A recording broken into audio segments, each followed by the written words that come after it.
inervação, enchimento e esvaziamento. Nessa animação veremos a bexiga, a uretra, o trígono e a anatomia do esfíncter, os sinais aferentes e eferentes, a fase de enchimento e a fase de esvaziamento. As principais funções da bexiga humana são armazenar e eliminar urina. Os elementos anatômicos do trato urinário inferior envolvidos na micção incluem a bexiga, esfíncteres e a uretra. Sinais neurológicos tanto aferentes como eferentes trabalham em sintonia no trato urinário inferior para coordenar as atividades durante as fases de enchimento e esvaziamento da bexiga. A bexiga urinária é formada por um músculo liso chamado músculo detrusor. A urina é carregada dos rins para a bexiga bilateralmente pelos ureteres, os quais adrenam para a parte inferior da bexiga. Uma área triangular, delineada por cada orifício ureteral e a uretra, é chamada de trígono. Um denso plexo de nervos sensoriais aferentes encontra-se no trígono. Durante a fase de enchimento, o músculo detrusor relaxa e os músculos esfincterianos contraem-se, possibilitando o armazenamento adequado da urina. Quando a bexiga está cheia, o músculo vesical contrai-se e os músculos esfincterianos relaxam, resultando na eliminação da urina no corpo através da uretra. A continência urinária durante a fase de enchimento é auxiliada pelo maior tônus em 2 esfíncteres da uretra. Durante o esvaziamento, primeiro o esfíncter interno, que se encontra sob controle involuntário, relaxa, sendo seguido pelo esfíncter externo, o qual está sob controle voluntário. Quando o esvaziamento está completo, os esfíncteres contraem-se novamente, começando pelo esfíncter externo. Durante o armazenamento de urina, sinais eferentes vindos do cérebro e da medula espinhal instruem os esfíncteres a permanecerem contraídos, de modo que a urina não consiga atravessar a uretra. A urina flui para a bexiga, vinda dos rins através dos ureteres. Os sinais eferentes continuam a orientar os músculos esfincterianos a se contraírem, e o detrusor relaxa e expande-se para acomodar mais urina. Conforme a bexiga se expande para acomodar mais urina, são ativados receptores de alongamento no músculo detrusor. A intensidade e a frequência desses sinais aferentes aumentam à medida que o volume de urina aumenta. Os sinais dos receptores de alongamento são interpretados pelo sistema nervoso central como a vontade de urinar.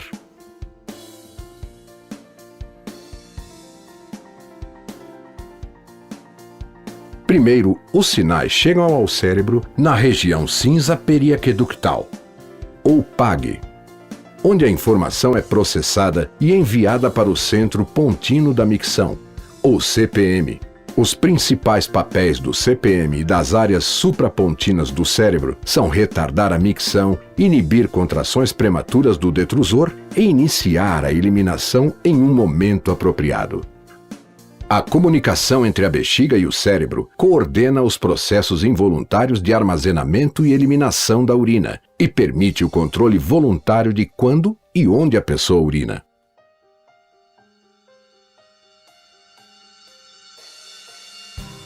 Quando a fase de esvaziamento é iniciada, os sinais eferentes para os esfíncteres param e os esfíncteres relaxam, permitindo que a urina flua através da uretra. Os sinais eferentes para o detrusor começam e resultam na contração da bexiga. Conforme a urina flui para fora do corpo, os sinais aferentes da bexiga, que está esvaziando, diminuem. A contração da bexiga é mediada pela liberação de acetilcolina na junção neuromuscular. A acetilcolina, um neurotransmissor, é liberada da terminação nervosa e captada pelos receptores na célula muscular.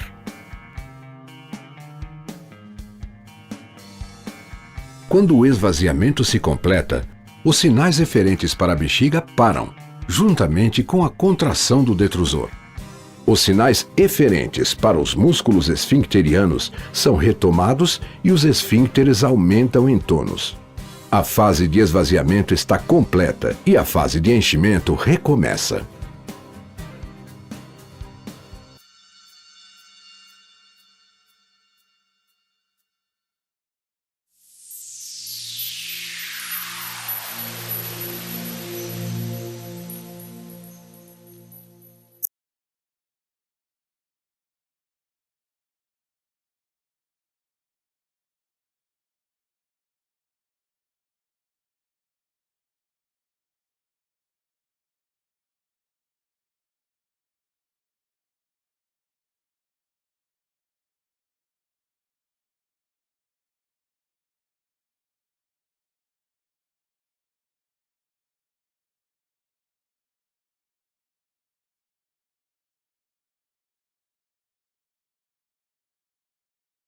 Podem ser muito pequenos, às vezes até imperceptíveis a olho nu, mas a dor provocada pela obstrução desencadeada por eles pode ser enorme.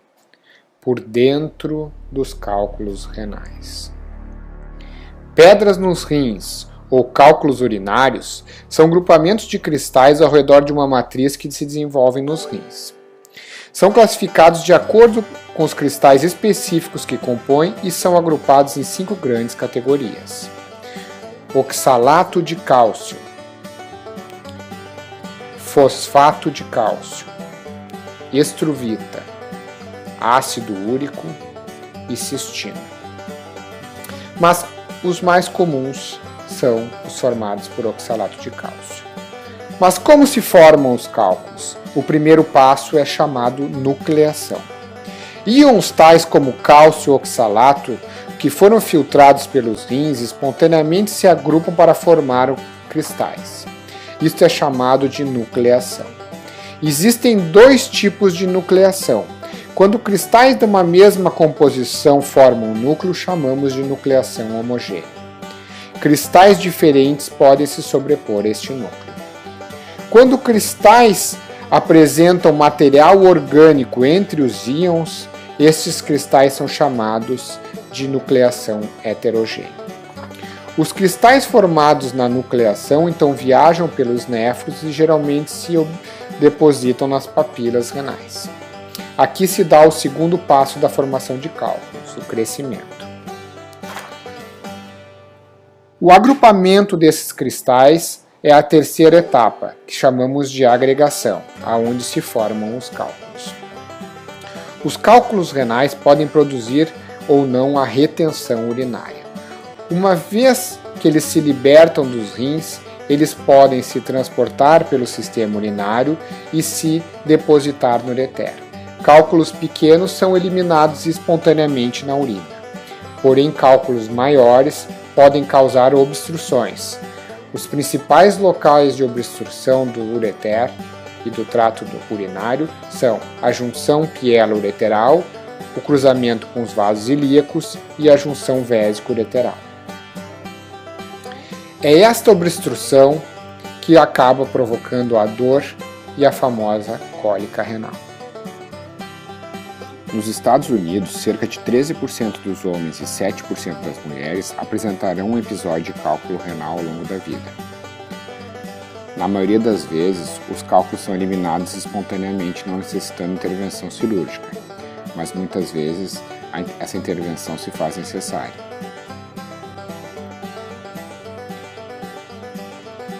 Após o primeiro episódio de cálculo, a chance de recorrência em 4 anos chega a 50%. E após essa primeira recorrência, a chance de se ter novamente cálculos ela é ainda maior. Mas o que realmente causa o desenvolvimento de cálculos? Por que algumas pessoas os desenvolvem e outras não? Um fator crítico é a hipersaturação da urina. A supersaturação da urina é um fator preponderante na formação de cálculos, pois sem sua ocorrência os cristais não se formam. Outro fator importante é a deficiência de substâncias chamadas inibidores. Um dos inibidores mais importantes é o citrato. Estes 2 fatores explicam por que algumas pessoas formam os cálculos e as outras não. Existem doenças metabólicas que desencadeiam a excreção exagerada de alguns sais na urina.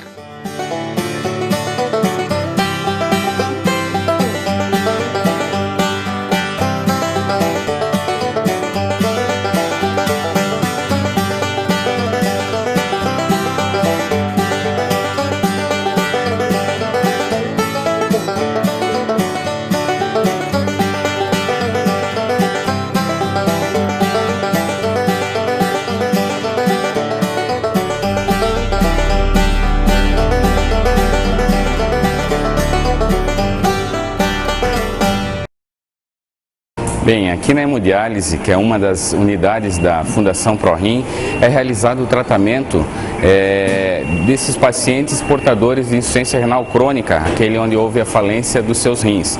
Um dos tratamentos é a hemodiálise, que é o tratamento que eles recebem aqui, onde as máquinas servem para fazer o trabalho artificial, né, que os rins fariam, uma vez que eles não funcionam. A hemodiálise consiste então, basicamente, filtrar o sangue do paciente portador da insuficiência renal. A máquina, ela vai fazer o papel então dos rins, através desses filtros, de todo o mecanismo dela de circulação, o sangue do paciente vai passar pela máquina e vai ser filtrado, tirando então o excesso das impurezas geradas pelo metabolismo do paciente. Além disso, nós temos condições, através da hemodiálise, tirar o excesso de líquido acumulado, que se chama de ultrafiltração. Então todos os pacientes que vêm a uma sessão de diálise, eles têm o seu sangue filtrado junto com a retirada do excesso de líquido. Para conseguir realizar esse procedimento, é necessário com que esse paciente tenha um acesso, que no caso seria através de uma fístula, tá? Uma fístula arteriovenosa, da onde o sangue do paciente, através desse equipo, passa pela máquina, pelo filtro e depois retorna ao paciente. Cerca de 80 litros de sangue é filtrado a cada sessão de diálise aqui. O sangue do paciente, ele passa através desse capilar, que é o filtro da máquina de diálise, por onde ele entra em contato então com as soluções que nós colocamos, seriam esses frascos aqui, e isso vai fazer uma troca, retirando o excesso das impurezas do sangue do paciente. A hemodiálise é a principal razão de existir a Fundação ProRim. Na verdade, o que a gente quer é fazer uma hemodiálise com qualidade, que dê uma boa sobrevivência para os nossos pacientes. Por esse cuidado que a gente tem com a hemodiálise, nós temos uma taxa de mortalidade em torno de 7% ao ano, que é uma das melhores taxas de mortalidade do mundo. A Fundação ProRim, eu falo isso com absoluta certeza, a Fundação ProRim faz uma hemodiálise com qualidade e com segurança. Na verdade, quando o doente recebe a notícia que precisa fazer hemodiálise, ele tem uma mudança radical na sua vida. Um impacto que isso representa, o impacto econômico, o impacto social, o impacto, até o impacto estético, é um impacto extremamente importante. A gente trabalha na hemodiálise com uma equipe multidisciplinar justamente por causa disso. Aí entra o trabalho da psicologia, tentando diminuir esses impactos, o trabalho da nutrição e o trabalho médico e da enfermagem, que é um trabalho extremamente importante para que o doente alcance uma qualidade de vida, que é a principal função da Fundação ProRim, é garantir uma qualidade de vida para os pacientes que fazem hemodiálise, uma qualidade de vida excelente, para ele viver, se não puder fazer um transplante, para ele viver na hemodiálise por longos anos. Quando o doente começa a fazer hemodiálise, ele geralmente tem que interromper as suas atividades profissionais. Isso gera um problema muito importante dentro da família. E também uma das preocupações nossas é integrar a família no tratamento do paciente para que esses impactos todos que eu citei há pouco sejam minimizados. Quer dizer, a gente faz um trabalho com essa equipe toda multidisciplinar, porque o doente tenha qualidade de vida, ele sobreviva muitos anos em hemodiálise e ele adquira condições durante o seu tratamento, condições clínicas para que ele faça